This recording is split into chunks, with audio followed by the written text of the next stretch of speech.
ఓం శాంతి. ఈరోజు మురళీలో బాబా అన్నారు, తండ్రికి పిల్లల యొక్క శ్రమ ఎంత ఉందో తెలుసు. పిల్లలు తండ్రి స్మృతిలో ఉండడానికి ఎంత శ్రమ చేస్తూ ఉంటారు, కానీ ఈ స్మృతియే అన్నింటికీ ఆధారము అన్నారు. ఈ స్మృతిలోనే సంపాదన ఉంది. ఇది సంపాదించుకునే సమయంలో మీకు ఇంకేవి గుర్తు రాకూడదు. ఇల్లు వాకిళ్ళు కానీ, వ్యాపార వ్యవహారాలు కానీ అన్నిటినీ మరిచిపోయి ఈ సంపాదనలో మునిగి ఉండాలి అన్నారు. అంటే బాబా స్మృతిలో కూర్చున్నప్పుడు అవి గుర్తు రావద్దు అంటున్నారు. అలాగే పాత లెక్కాచారములను, కర్మల యొక్క గతిని తెలుసుకున్నటువంటి వారు పూర్తిగా స్మృతిలో ఉండేటువంటి పురుషార్థం చేస్తారు అన్నారు. ఎందుకంటే గత జన్మల వికర్మలను వినాశనం చేసే శక్తి కేవలం బాబా స్మృతిలో మాత్రమే ఉంది. ఇలా బాబా ఈరోజు స్మృతి యొక్క ఇంపార్టెన్స్ని తెలియజేస్తూ నశ కలిగించారు.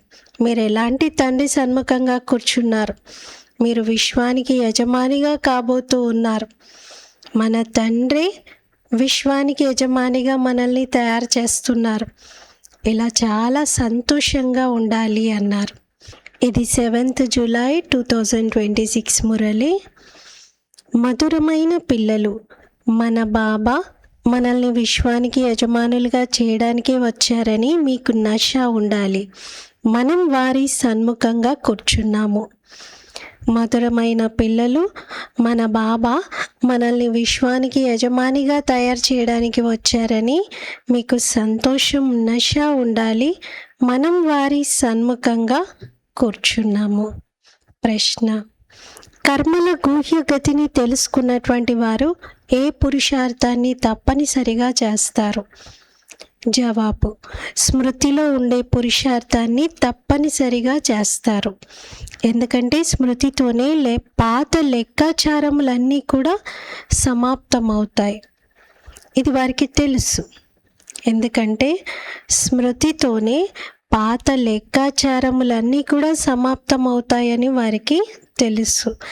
ఆత్మ ఒకవేళ పాత లెక్కాచారములను, కర్మభోగాన్ని సమాప్తం చేసుకోకపోతే దానికి శిక్షలు అనుభవించవలసి ఉంటుందని, మరియు పదవి కూడా భ్రష్టమైపోతుందని, పునర్జన్మ కూడా అలాంటిదే లభిస్తుందని కూడా వారికి తెలుసు. ఓం శాంతి. బాప్ దాదా సన్ముఖంగా వచ్చారన్నది చూసినప్పుడు పిల్లలకు ఎంత సంతోషం కలుగుతుంది. అపారమైన సంతోషం యొక్క పాదరసం పెరుగుతుంది. 5000 సంవత్సరాల తర్వాత మళ్ళీ శివబాబా బ్రహ్మ తనువులోకి వచ్చారని మీకు తెలుసు. ఏం చేయడానికి వచ్చారు? పిల్లలకు ఈ నశ ఎక్కి ఉంది. స్వర్గానికి యజమానులుగా చేయడానికే బాబా వచ్చారని పిల్లలకి తెలుసు. వారు మనల్ని యోగ్యులుగా తయారు చేస్తున్నారు. వారు మనకి తమో ప్రధానం నుండి సతో ప్రధానంగా అయ్యే యుక్తులను పదే పదే తెలియజేస్తున్నారు. ఆ యుక్తి చాలా సహజమైనది. పిల్లలకు చాలా సహజమైన స్మృతిని నేర్పిస్తారు. అజ్ఞాన కాలంలో తండ్రికి కొడుకు జన్మిస్తే నాకు వారసుడు జన్మించాడని చాలా గర్వంగా చెప్పుకుంటారు. ఈ సమయంలో బాబా వచ్చి పిల్లలైన మనల్ని దత్తత తీసుకుంటారని మీకు తెలుసు. మీరంతా ఎలాగో శివబాబా పిల్లలే, కానీ మీకు వినిపించగలిగేలాగా మరియు మీరు వారి నుండి వినగలిగేలా బాబా మిమ్మల్ని తనవారిగా ఎలా చేసుకోగలుగుతారు? అంటే మనకు అర్థం కావాలి కదా, బాబా తనవారిగా చేసుకున్నారు అని చెప్పేది అర్థం కావాలి, వినపడాలి. అంటే బాబా ఎలా రావాలి మరి? శివబాబా ఒక సాధారణ మానవ తనువులో రావాలి. వచ్చి ఆ ముఖార విందం ద్వారా మాట్లాడాలి. అప్పుడే కానీ మనకు అర్థమవుతుంది. శివబాబా అందుకే ఈ బ్రహ్మ తనువు ద్వారా చెప్తున్నారు, నేను మీ తండ్రిని, మిమ్మల్ని స్వర్గానికి యజమానులుగా తయారు చేస్తాను.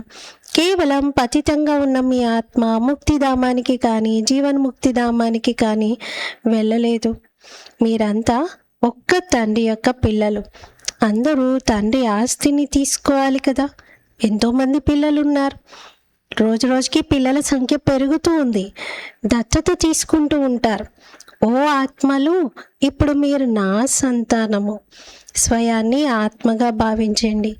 ఎవరినైతే మనం అర్థకల్పంగా స్మృతి చేస్తూ వచ్చామో మనకిప్పుడు ఆ తండ్రి, ఆ బాబా లభించారు. మరి ఇప్పుడు మర్చిపోకండి. అర్థకల్పం నుండి వారిని పిలుస్తూ పిలుస్తూ చివరికి ఇప్పుడు వచ్చాక వారిని మరచిపోకూడదు. ఓ పతిత పావన, ఓ దుఃఖహర్త సుఖకర్త అని ఆత్మ అర్థకల్పం నుండి ఈ శరీరం ద్వారా వారిని స్మృతి చేస్తూ వచ్చింది. ఎందుకంటే ఇది రావణ రాజ్యం కదా.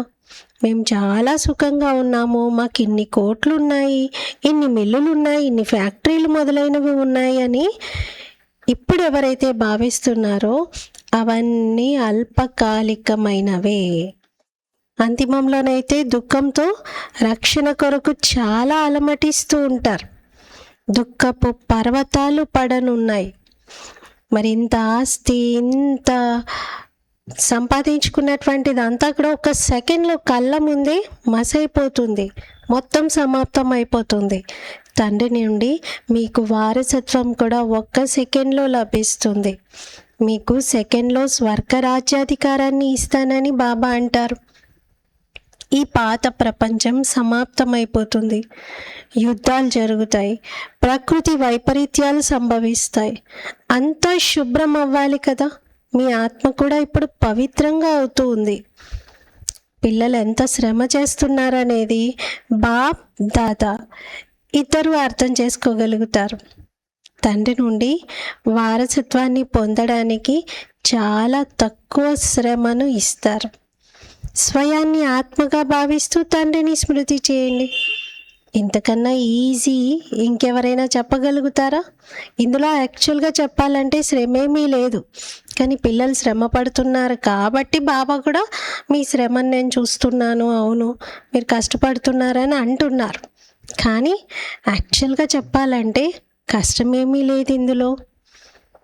ఆత్మిక తండ్రి నిరాకారుడు, ఆత్మలైన మనము నిరాకారిగా ఉన్నాం. మనం వారిని పిలుస్తూ ఉన్నాం కదా. తండ్రి అంటారు, పతితంగా ఉన్న మీ ఆత్మ పావనంగా ఎలా అవుతుంది? పతిత పావనుడైతే ఒక్క తండ్రి మాత్రమే. నీటి నదులు పతిత పావనిగా ఉంటే మరి వెంటనే వెళ్ళి వాటిలో మునిగి రావాలి కదా. గంగా స్నానాలు ఎంతమంది చేస్తూ ఉంటారు, అయినా పతితంగానే ఎందుకున్నారు? మరి రాత్రింబవళ్ళు ఇదే జపిస్తూ ఉంటారు, పతిత పావన సీతారామ అని. అంటే భక్తులందరి రక్షకుడు, సీతలందరికీ రక్షకుడు ఒక రాముడైన పరంపిత పరమాత్ముడే. వారే పతిత పావనుడు, పతులకే పతి. వారు ఎప్పుడైతే వస్తారో అప్పుడు పావనంగా తయారు చేస్తారు. ఇప్పుడు తండ్రి అంటారు, మీరు నా శ్రీమతం పైన నడవాలి, ఇంకెవ్వరి మతం పైన నడవకండి. భక్తితో భగవంతుడు లభిస్తారని వారు భావిస్తారు. భక్తితో భగవంతుడు లభిస్తారంటే మరి భక్తులను రక్షించడానికి వారు వస్తారని ఎందుకంటారు? వస్తారు అని అంటున్నారంటే అప్పటి వరకు ఇక్కడ లేరనే కదా అర్థం. భక్తులను ఏ ఆపద వచ్చిందని వారు రక్షిస్తారు? ఏదైనా ఆపద వస్తే కదా రక్షించడం అనేది జరిగేది. ఆపద వచ్చినప్పుడు బాబా అంటారు, మీరు ఎంత దుర్గతిని పొందారు, ఇది రౌరవ నరకము. అందరూ దుఃఖితులుగా రోగగ్రస్తులుగా ఉన్నారు. ఇంటింటిలో ఏమేం జరుగుతుందో చూడండి, దుఃఖమే దుఃఖం ఉంది. అందుకే బాబా మా దుఃఖాల్ని హరించండి, సుఖం ఇవ్వండి అని పిలుస్తారు. భారత్లోనే సదా సుఖం ఉండేది, ఇప్పుడు దుఃఖం ఉంది. ఇది భారత్కు సంబంధించిన విషయం. మిగతా ఖండాలు వేరు, అవి తర్వాత వచ్చినటువంటివి. కొందరు 60 జన్మలు, కొందరు అంతకన్నా తక్కువ జన్మలు కూడా తీసుకుంటారు. దేవతా ధర్మం వారు 84 జన్మలు తీసుకుంటారు. ఈ లెక్కతో చూస్తే అర్థకల్పం తర్వాత ఎవరైతే వస్తారో వారు 84లో సగం జన్మలు తీసుకోవాల్సి ఉంటుంది. అందరూ 84 జన్మల చక్రంలో తిరుగుతారు అనేది మాత్రం కాదు, అందరు రాలేరు. పూర్తిగా 84 జన్మలు తీసుకునేది దేవతా ధర్మంలో ఆదిలో వచ్చినటువంటి ఆత్మలు మాత్రమే. మనుషులకు ఏది తోస్తే అది చెప్తూ వచ్చారు. ఇప్పుడు పిల్లలైన మీరు తండ్రి నుండి అవినాశి జ్ఞాన రత్నాలతో జోలిని నింపుకుంటున్నారు. రత్నాలైతే చాలా విలువైనవి. తండ్రి అర్థం చేయించడం కూడా చాలా సహజంగా అర్థం చేయిస్తారు. బాబా అంటారు, ఓ పతిత పావన, మీరు వచ్చి మమ్మల్ని పావనంగా చేయండి అని మీరే కదా నన్ను పిలిచింది, అందుకే నేను వచ్చాను అంటున్నారు. మనం పావనంగా అవుతే స్వర్గానికి యజమానులుగా అవుతామని ఇప్పుడు అర్థమవుతుంది. శివ్ బాబా మనల్ని రాతి బుద్ధి కలవారి నుండి పారస బుద్ధి కలవారిగా, రాతి నాదుల నుండి పారస నాదులుగా తయారు చేయడానికి వచ్చారు. భక్తి మార్గపు చిత్రాలన్నీ రాతితో తయారు చేయబడినవి. రాతి విగ్రహాల వెనుక ఎంత కష్టపడుతూ ఉంటారు, చాలా శ్రమ ఉంటుంది కదా. మొత్తం అంతా మంచిగా తయారైన తర్వాత అది ఒక్క క్రాక్ ఇచ్చింది అంటే దాన్ని పక్కన పెట్టాల్సి వస్తుంది. బాబా అంటారు, మీరు ఎంత కష్టపడినా కానీ లాభమేమీ ఉండదు అక్కడ. పూర్వము మిమ్మల్ని మీరు బలి ఇచ్చుకునేవారు, కానీ ఏం లాభం కలిగింది? అలా బలి ఇవ్వడంతో కేవలం మహా అయితే దేవత యొక్క సాక్షాత్కారము కలుగుతుంది. మళ్ళీ తర్వాత ఎలా ఉన్నవారు అలాగే ఉండిపోతారు కదా. పతిత పావనుడైన తండ్రి ఒక్కసారి సంగమ యుగంలో మాత్రమే వస్తారు. సత్యయుగంలోనైతే భక్తి మార్గ విషయాలు ఉండనే ఉండవు. శిరస్సును ఖండించుకోండి, అది చేయండి, ఇది చేయండి, ఇలా అయితే బాబా చెప్పరు. భక్తి మార్గంలో అనేక రకాలుగా ఏవేవో చేస్తూ ఉంటారు. పూర్వము దేవీలకు మనుషులను బలి ఇచ్చేటువంటి వారు. బాబా అంటారు, మీరు బాగున్నప్పుడు దేవతలుగా ఉండేవారు, ఇప్పుడు ఎంత రాతి బుద్ధి కలవారిగా అయిపోయారు. మీకు స్వర్గ రాజ్యాధికారాన్ని ఇచ్చాను. ఎన్ని బంగారు వజ్రవైడూర్యాల మెహళ్ళు ఉండేవి, అపారమైన ధనం ఉండేది. దాన్నంతా ఏం చేశారు? ఇప్పుడు మీరెంత దుఃఖితులుగా అయిపోయారు. మీరు వాస్తవానికి దేవీ దేవతా ధర్మం వారిగా ఉండేవారు కదా. ఇప్పుడు కేవలం మీరు రజో తమోలలోకి వచ్చారు. మీరైతే దేవతా ధర్మం వారిగా ఉండేవారు. మరి స్వయాన్ని హిందువులను ఎందుకు చెప్పుకుంటున్నారు? ఇతర ధర్మాల వారందరూ తమ తమ ధర్మాలనే నమ్ముతారు. ధర్మం అయితే ఒకటి ఉంటుంది కదా. ముసల్మాన్లది ముస్లిం ధర్మం, క్రిస్టియన్లది క్రిస్టియన్ ధర్మం, ఇవి కొనసాగుతూ వస్తాయి. మీకేమైంది?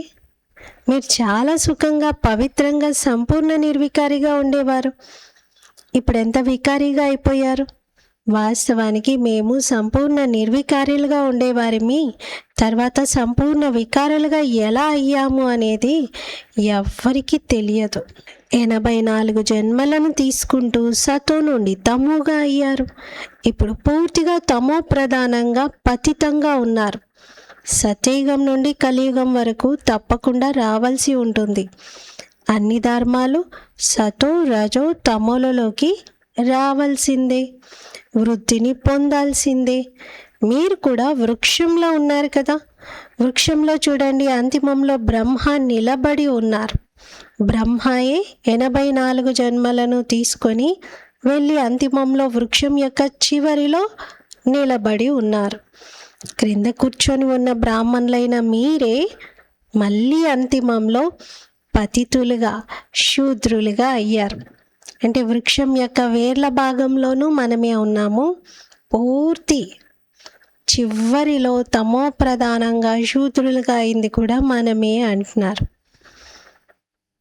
ఇప్పుడు బ్రాహ్మణులుగా అయ్యారు. ఇవి బాగా అర్థం చేసుకోవాల్సిన విషయాలు. ఇప్పుడు వృక్షంలో చాలా మంచి వివరణ ఉంది.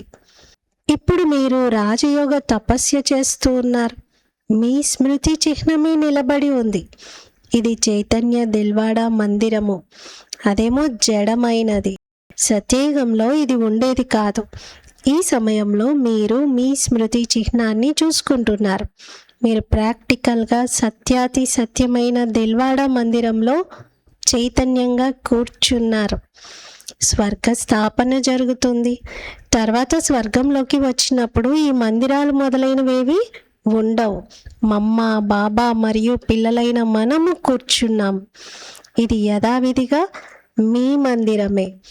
మధుబన్ ఒక చైతన్య దిల్వాడా మందిరము అనే పేరు పెట్టడం జరిగింది.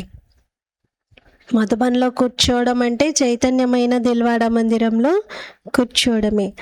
తర్వాత ఎప్పుడైతే భక్తి మార్గం ప్రారంభమవుతుందో అప్పుడు ఈ మందిరాలను నిర్మిస్తారు.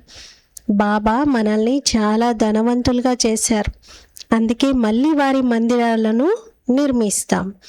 శివుని మందిరాలను ఒక్కరే నిర్మించరు కదా, యోగ్యతను బట్టి శక్తి మేరకు అందరూ నిర్మిస్తూ ఉంటారు. మేము పూజ్యులుగా ఉండేవారిమని తర్వాత ద్వాపర యుగంలో పూజారులుగా అయ్యామని మీకు తెలుసు.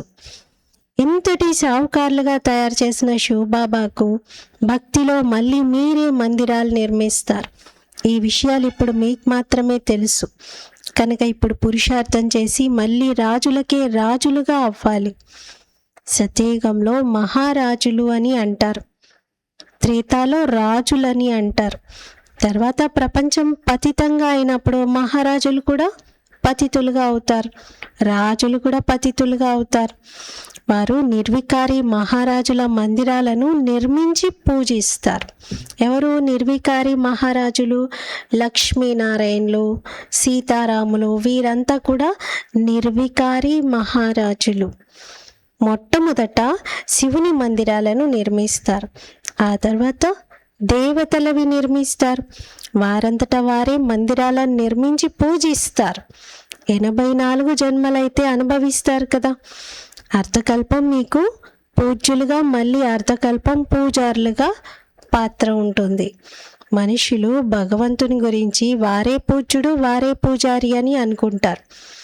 హంసోసోహం అర్థాన్ని వాళ్ళు అలా చెప్తారు. భగవంతుడే పూజ్యుడిగా పూజారిగా అవుతారని అనుకుంటారు. అలా అయితే జరగదు. అంతా వారే ఇస్తారు వారే తీసుకుంటారని అనుకుంటారు. సరే, మంచిదే. వారే ఇచ్చి వారే తీసుకుంటే మీకెందుకు చింత? ఇచ్చిన వారే తీసుకుంటే చింత కలగకూడదు కదా. మీది కాంది మీరెందుకు ఆలోచిస్తున్నారు? అది మీది కానే కానప్పుడు, వారిచ్చిందే అయినప్పుడు అది పోతే, దానికి ఏమైనా జరిగితే మీరెందుకు చింతించడం అంటున్నారు. మీరైతే ట్రస్టీలుగా ఉన్నట్లు కదా, ఇక ఏడవలసిన అవసరం ఏముంది? తండ్రి కూర్చొని ఆత్మలకు అర్థం చేయిస్తున్నారు. ఇప్పుడు మీరు ఆత్మాభిమానులుగా అవుతారు నంబర్ వారీగా. కొందరైతే అసలు తండ్రిని స్మృతి చేయరు, దేహి అభిమానులుగా ఉండనే ఉండరు. ఇక్కడ ఎంతగా అర్థం చేయించడం జరుగుతుంది. అరే, మీరు ఆత్మలు, పరమాత్మ మిమ్మల్ని చదివిస్తున్నారు అని ఎంత చెప్తూ ఉన్నా కూడా అర్థమే చేసుకోరు. ఆత్మలోని సంస్కారాలు ఉంటాయి. ఆత్మయే బ్యారిస్టర్గా మొదలైన వారిగా అవుతుంది. ఆత్మయే మెజిస్ట్రేట్గా అవుతుంది. రేపేమవుతారు? ఒకవేళ ఆత్మ తండ్రిని మంచి రీతిలో స్మృతి చేస్తూ ఉంటే ఇక అమరలోకానికి వెళ్ళి మనం కొత్త జన్మ తీసుకుంటాం కదా. ఇక మృత్యులోకంలో మరో జన్మ తీసుకోదు. ఒకవేళ ఏవైనా లెక్కాచారాలు మిగిలి ఉంటే శిక్షలు అనుభవించవలసి ఉంటుంది. కర్మభోగాన్ని అనుభవించి సమాప్తం చేసుకోవలసి ఉంటుంది. అప్పుడు పదవి ఉన్నతమైనదైతే లభించదు. ఈ కర్మల గుహ్యగతిని బాబా స్వయంగా కూర్చుని పిల్లలకు మాత్రమే అర్థం చేయిస్తారు. సత్యయుగంలో సతో ప్రధానమైనటువంటి స్థితిలో ఉంటారు. ప్రతి వస్తువు అక్కడ సతో ప్రధానంగా ఉంటుంది. శ్రీకృష్ణుడు గోవులను సంభాళించేవాడని అంటారు. గోపాలుడు అని కూడా కృష్ణుడికి మహిమ ఉంది. రాజులు ఎక్కడైనా ఆవులను సంభాళిస్తారా? అలాంటిదేమీ ఉండదు. సత్యయుగంలో గోవులు కూడా చాలా ఫస్ట్ క్లాస్గా ఉంటాయని చూపిస్తారు. వాటిని కామధేనువు అని అంటారు. జగదంబ సరస్వతి కూడా కామధేనువే. 21 జన్మల కోసం అందరి మనోకామనలను పూర్తి చేస్తారు. మీరు కూడా కామధేనువులే. ఎక్కువ పాలిచ్చే ఆవులకు కూడా ఈ పేరే పెట్టారు. రాజుల ఇళ్లలో ఫస్ట్ క్లాస్ ఆవులు ఉంటాయి. ఇక్కడి రాజుల వద్దనే మంచి మంచి ఆవులు ఉన్నప్పుడు ఇంకా స్వర్గంలో దేవీ దేవతల దగ్గర ఉండేటువంటి గోవులు ఎంత అందంగా ఉంటాయి. అక్కడ అసలు ఎలాంటి దుర్గంధము ఉండదు. ఇప్పుడు తండ్రి పిల్లలకు చెప్తున్నారు, నేను వచ్చాను, మిమ్మల్ని పుష్పాలుగా తయారు చేసి నాతో పాటుగా తీసుకొని వెళ్తాను. ఓ పతిత పావన రండి, పతిత ప్రపంచంలోకి, పతిత శరీరంలోకి రండి అని నన్నే పిలుస్తారు. ఈ బ్రహ్మ పతితంగా ఉన్నారు. ఆ బ్రహ్మ పావనమైనటువంటి ఫరిస్తా అంటే సూక్ష్మవతనంలో చూపించబడే బ్రహ్మ. పోల్చడం జరుగుతుంది కదా. మీరు కూడా పతితుల నుండి అటువంటి పావన ఫరిస్తాలుగా అవుతారు. సత్యయుగి దేవతలను ఇంగ్లీష్లో డైటీ అని అంటారు. సూక్ష్మవతన వాసులు ఫరిస్తాలు. ఇప్పుడు మీరు ఫరిస్తాలుగా పవిత్రంగా అవుతారు. బాబా ఎంత సహజమైన శిక్షణను ఇస్తున్నారు. ఇక్కడికి వచ్చినప్పుడు బయటి మిత్ర సంబంధికులు, వ్యాపార వ్యవహారాలు ఏవి మీకు గుర్తు రాకూడదు. మీ ఇల్లు వాకిళ్ళు అన్నీ మర్చిపోవాలి అంటున్నారు. ఇక్కడికి వచ్చిందే మీరు సాధన చేయడానికి, తపస్సులో ఉండడానికి, స్మృతిలో ఉండడానికి, సంపాదించుకోవడానికి. మరి ఇక్కడ కూడా అవే వ్యవహారాలు, అవే అన్నీ స్మృతి చేస్తూ ఉంటే అది తప్పైపోతుంది కదా. ఎందుకంటే వాటన్నిటి నుండి విరామము, స్పెషల్గా సెలవు పెట్టుకొని మళ్ళీ మధుబన్కి వెళ్తారు. మధుబన్ వెళ్ళాక కూడా అక్కడ కూడా కూర్చొని యోగ బట్టీలో కూర్చొని ఇవే ఆలోచిస్తూ ఉంటే, అందుకే బాబా అంటున్నారు మీరు ఇక్కడికి వచ్చినప్పుడు అన్నీ మర్చిపోవాలి. తండ్రికి సన్ముఖంగా వచ్చారు కదా, యోగం యొక్క సంపాదన చేసుకోవడానికే ఇక్కడికి వచ్చారు. కావున ఇందులోనే నిమగ్నం అయిపోవాలి. अच्छा, मीठे मीठे सिकीलते बच्चों प्रति माता पिता बाप दादा का याद प्यार और गुड मॉर्निंग. रूहानी बाप की रूहानी बच्चों को नमस्ते. हम रूहानी बच्चों की रूहानी बाप दादा को याद प्यार गुड मॉर्निंग और नमस्ते. मेरा बाबा मीठा बाबा प्यारा बाबा शुक्रिया बाबा. ధారణ కొరకు ముఖ్య సారము. ఫస్ట్ పాయింట్, శిక్షల నుండి విముక్తులుగా అయ్యేందుకు పాత లెక్కాచారములన్నింటినీ యోగ బలంతో సమాప్తం చేసుకోవాలి. ట్రస్టీగా ఉంటూ అంతా సంభాళించాలి. ఏ విషయంలోనూ చింత పెట్టుకోకూడదు. ఆత్మాభిమానులుగా అవ్వాలి. సెకండ్ పాయింట్, ఇది సంపాదించుకునే సమయం. ఇందులో ఇల్లు వాకిళ్ళు, వ్యాపార వ్యవహారాలు, మిత్ర సంబంధికులు ఎవరు ఏది గుర్తు రాకూడదు. ఫరిస్తాలుగా అయ్యేందుకు, ఒక్క తండ్రి స్మృతిలో ఉండేందుకు పూర్తి పురుషార్థం చేయాలి. ఫస్ట్ పాయింట్లో బాబా లెక్కలన్నీ క్లియర్ చేసుకోవడానికి యోగంలో ఉండండి అంటున్నారు. ట్రస్టీగా అవ్వండి, చింత వద్దు, ఆత్మాభిమానిగా ఉండండి అని. సెకండ్ పాయింట్లో ఇది సంపాదించుకునే సమయం. ఇందులో మీరు అన్నీ మర్చిపోవాలి. ఫరిస్తాగా అవ్వాలి అంటే ఒక్క బాబా స్మృతిలో ఉండే పురుషార్థం చేయాలి. వరదానం, స్మృతి యొక్క సెర్చ్ లైట్ ద్వారా వాయుమండలాన్ని తయారు చేసే విజయీ రత్న భవ. స్మృతి యొక్క సెర్చ్ లైట్ ద్వారా వాయుమండలాన్ని తయారు చేసే విజయీ రత్న భవ. వివరణ, సర్వీసేబుల్ ఆత్మల మస్తకంపై విజయ తిలకం దిద్దపడే ఉంటుంది.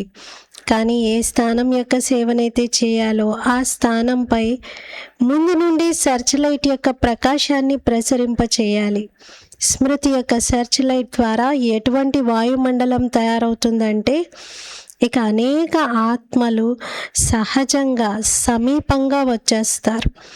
అప్పుడు తక్కువ సమయంలో సఫలత వేలాది రెట్లుగా లభిస్తుంది. దీని కొరకు మేము విజయీ రత్నాలము అని దృఢ సంకల్పం చేయండి. అప్పుడు ప్రతి కర్మలోనూ విజయం ఇమిడి ఉంటుంది. బాబా మనకి ఈరోజు విజయీ రత్న భవ అని వరదానముని ఇస్తున్నారు. స్లోగన్, ఏ సేవ అయితే స్వయాన్ని లేక ఇతరులను డిస్టర్బ్ చేస్తుందో ఆ సేవ సేవనే కాదు, అది భారము. బోజ అంటారు బాబా. ఏదైతే స్వయాన్ని ఇతరులని డిస్టర్బ్ చేస్తుందో అలాంటి సేవ సేవ కాదు, అది భారము. కాబట్టి ఏం చేయాలి? ముందు స్వస్థితిని సెట్ చేసుకోవాలి. సేవ చేసే ముందు స్వయం యొక్క స్థితి బాగుండాలి. స్థితి ఉన్నతంగా ఉంటే స్వయం డిస్టర్బ్ అవ్వము, ఇతరులను డిస్టర్బ్ చేయము. ఈరోజు అవ్యక్త సూచనలు. జ్వాలా స్వరూప స్థితిలో ఉంటూ శక్తిశాలి స్మృతిని అనుభవం చేయండి. జ్వాలారూపులుగా అయ్యేందుకు ఇప్పుడు తిరిగి ఇంటికి వెళ్ళాలి అన్న ఈ ఒక్క ధ్యాసని ఎల్లప్పుడూ మెదులుతూ ఉండాలి. వెళ్ళటం అనగా ఉపరామము. మీ నిరాకారి ఇంటికి వెళ్ళాలి అన్నప్పుడు మరి మీ వేషాన్ని కూడా ఆ విధంగా తయారు చేసుకోవాలి కదా. కనుక వెళ్ళాలి మరియు అందరినీ తిరిగి తీసుకువెళ్ళాలి. ఈ స్మృతితో స్వతహాగానే సర్వ సంబంధాల నుండి, సర్వ ప్రకృతి యొక్క ఆకర్షణల నుండి ఉపరామం అయిపోతారు, అనగా సాక్షిగా అవుతారు. సాక్షిగా అవ్వటం ద్వారా సహజంగానే బాబాకు సహచరులుగా మరియు బాబా సమానంగా అవుతారు. సాక్షిగా అవుతే బాబాకు సహచరులుగా బాబా సమానంగా అవుతారు. మరి సాక్షి స్థితి ఇంత సహజంగా మనల్ని బాబా సమానంగా సహచరులుగా చేస్తుంది అంటే దాని యొక్క అభ్యాసాన్ని బాగా పెంచుకోవాలి. ఈరోజటి స్వమానము, నేను విజయీ రత్న ఆత్మను. ఏ కార్యం చేస్తూ ఉన్నా ముందుగానే దానికి వైబ్రేషన్స్ని ఇవ్వండి అన్నారు బాబా. దృఢ సంకల్పంతో మీరు ముందు నేను విజయీ రత్నాన్ని అనుకొని ఏ కార్యమైనా చేయండి, తప్పనిసరిగా విజయం లభిస్తుంది అన్నారు. ఇదే అనుభవంను ఈరోజు చేద్దాము. ఓం శాంతి.